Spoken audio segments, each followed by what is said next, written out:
All right, I'm recording this on March 18th.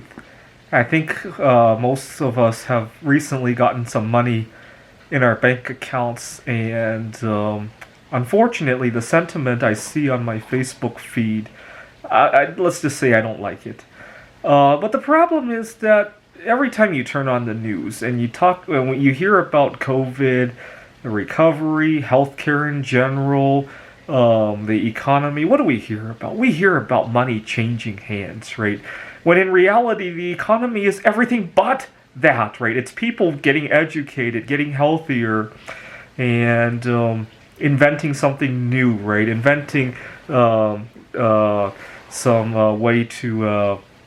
So right now, there's a lot of talk about cryptocurrencies, but what's behind the cryptocurrency? Encrypting privacy issues, right?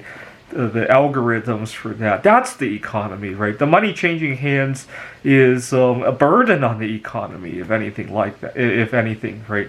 And unfortunately, all this talk about every time you turn on the news, just count how many seconds out of every minute is paper pushing, right? Very little of it is actually somebody going out to invent the algorithms for contact tracing, or maybe who pays for contact tracing gets talked about, right?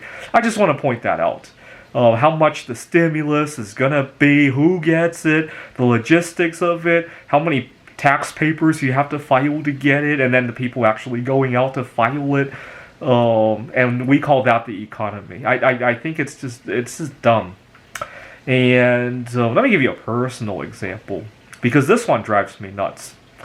So I'm a private tutor, and what really drives me nuts, sometimes I get a student who disappears for a month, 2 months, sometimes the whole summer, right?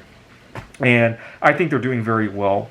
And then they come back in September and they're really behind. And now, instead of actually learning the material, they need to cram for the exam.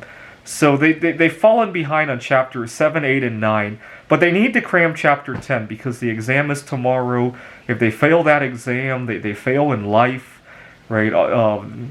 Right now, the most important thing is to get that good grade so they can go to the school of their choice, right? Instead of actually, the real economy is learning those chapters, right? And then I come to find out why they didn't come all summer, and it's because of financial issues, right?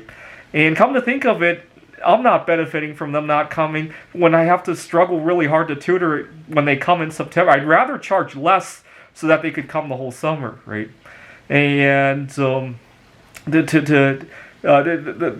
whole idea of all this paper pushing and all the stimulus money, it pigeonholes what human potential could actually do, right? I encourage you to take this in as a food for thought.